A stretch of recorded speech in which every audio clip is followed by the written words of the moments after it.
Al Comunale di Santa Teresa di Riva si gioca la 14ª giornata del campionato di eccellenza. La Ionica ospita il Paternò, obbligati alla vittoria i padroni di casa. Dopo la serie di 7 partite senza vincere, proveranno a conquistare i 3 punti davanti ai propri tifosi quest'oggi. Rinvigoriti dal mercato delle ultime settimane, si schierano con un 4-3-3 con Vittorio tra i pali, difesa a 4 composta da Lorie e Manuli sulle fasce e Rasimenco Cambria centrali. Le chiavi del centrocampo saranno affidate a Ciccio Cardia, ai suoi lati Monaco e Ferraro. I 3 davanti saranno Savoca con i suoi lati Uscenti e Gazzè. Si schiera a specchio il Paternò Calcio, che nell'ultimo turno ha pareggiato per 0-0 contro l'SSD Milazzo, 0-0 anche per la Ionica in casa del Giarre. Il fischietto dell'incontro sarà affidato al signor Sebastiano Caliotto della sezione di Siracusa. Suoi assistenti Severino di Catania e Carpinato della sezione di Acireale fanno il loro ingresso in campo in questo momento le due formazioni: completino blu per la Ionica, total white invece per la formazione etnea, che avrà anche il primo possesso di gioco di questa sfida. Prima di partire però un minuto di silenzio per un lutto che ha colpito la cittadina etnea nell'ultima settimana, dopodiché si potrà partire con le ostilità. La prima occasione importante sarà per i padroni di casa, che dopo appena un minuto sul cronometro del direttore di gara hanno l'occasione per portarsi in vantaggio con Monaco, che prova ad approfittare di un errore della retroguardia paternese. Non riesce però a trovare la rete il numero 11 della formazione di casa. Dall'altro lato all'occasione la formazione ospite con questo calcio di punizione sul pallone Cordaro e Taormina. Alla fine parte quest'ultimo col sinistro, pallone che si infrange sulla parte bassa della traversa e vale il gol dell'1-0 dopo 4 minuti di gioco. La Ionica è sotto, il Paternò ha sbloccato la partita grazie alla rete di Giovanni Taormina con questo splendido sinistro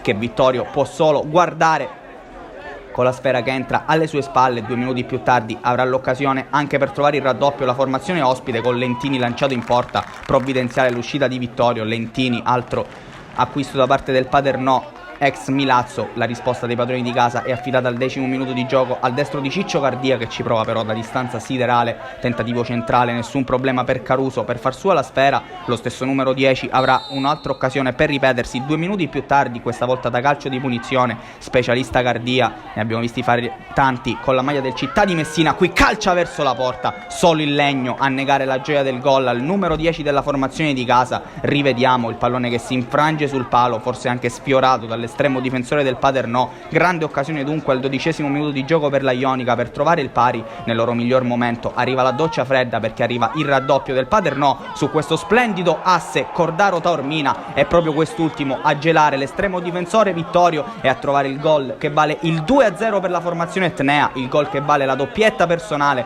per il numero 11. Al 14° minuto di gioco la Ionica è sotto di 2 reti. Rivediamo qui la splendida azione che ha portato al gol del 2-0 del Paternò. Può solo guardare mister Moschella attonito. La situazione si complicherà ulteriormente per i padroni di casa, perché Marco Loria al 20° minuto di gioco si vedrà sventolare dal direttore di gara il cartellino rosso per questo intervento su un avversario lanciato in corsa. Il numero 2 viene espulso anzitempo, lascia il campo e lascia in inferiorità numerica la sua formazione, che comunque non si getta d'animo e proverà ad affidarsi al destro di Monaco, che prova da questo calcio di punizione ad andare direttamente in porta, anche in questo caso tentativo centrale sul finale della prima frazione di gioco. E ancora Cardia a provarci, sempre da calcio di punizione, sempre da distanza siderale, però non può creare pericoli alla retroguardia del Paternò. L'ultima occasione sarà ancora per la Ionica, che nonostante l'inferiorità numerica ci prova in avanti. Qui ha una grande occasione con un miracolo però da parte di Caruso sul tentativo di Uscenti. Era stata ravvisata anche una posizione irregolare da parte del direttore di gara, era tutto fermo. L'ultima occasione è stata, si andrà a riposo. Da lì a poco il duplice fischio da parte del direttore di gara. Il parziale di 2-0 grazie alla doppietta di Giovanni Taormina, che sta decidendo l'incontro anche in inferiorità numerica però la Ionica per l'espulsione di Marco Loria al 20° minuto di gioco. Si torna in campo con gli stessi 11 della prima frazione di gioco.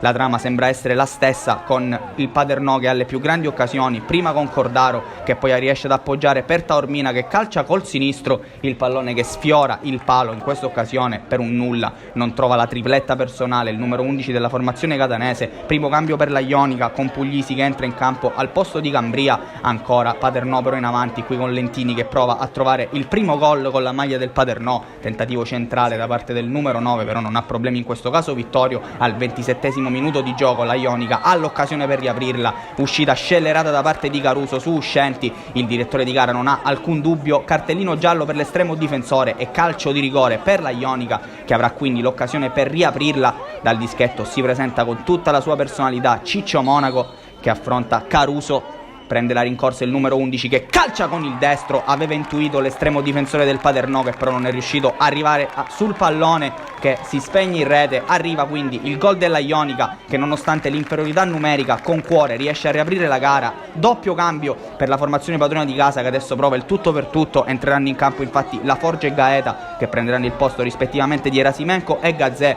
L'ultima occasione per loro sarà sul finale di gara con questo calcio di punizione ancora affidato a Cardia che va verso la porta. Deve volare Caruso a neutralizzare il tentativo del numero 10. Arriverà il triplice fischio così di questa sfida.